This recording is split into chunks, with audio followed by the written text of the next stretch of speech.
ఇంతకుముందు మీకు మనవి చేసినట్టుగానే కార్యక్రమం అంతా విస్తారంగా, విపులంగా, చక్కగా, సంక్షిప్తంగా, హాయిగా వెళుతుంది. ఎందుకంటే రాజకీయ వినీల ఆకాశంలో ఒక మహాస్వప్నికుడు ఎవరైనా ఉన్నారా అంటే అది మన చంద్రబాబు నాయుడు గారు.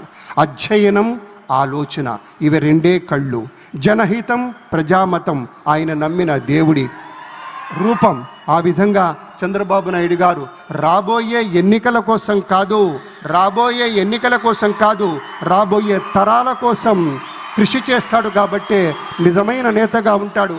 మన పవర్ స్టార్ పవన్ కళ్యాణ్ గారు విచ్చేశారు. గట్టిగా మీ కరతాళ ధ్వనులతోటి స్వాగతం చెప్పండి. ఒక నిఖార్సైనటువంటి రాజకీయ నేతృత్వం ఎలా ఉంటుందో వారిని చూస్తుంటే తెలుస్తూ ఉంటుంది. ఒక నవనీతం లాంటి హృదయం ఉన్నటువంటి నేత మన పవన్ కళ్యాణ్ గారు, ఉప ముఖ్యమంత్రి వర్యులు.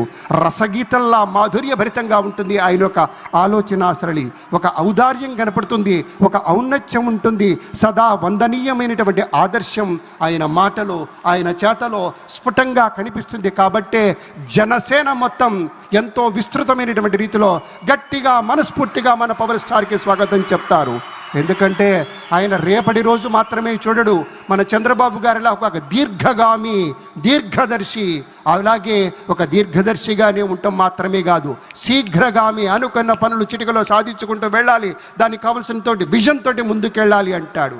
అలాగే ప్రతినిత్యము, ప్రతిరోజు, ప్రతి గడియ ఈ రాష్ట్రం తాలూకు ప్రజల యొక్క క్షేమం గురించి హాయిగా, ఆరోగ్యంగా, ఏ చింత లేకుండా ఉన్నారా అనేటువంటి ఒక ఆలోచన చేస్తారు మన పవన్ కళ్యాణ్.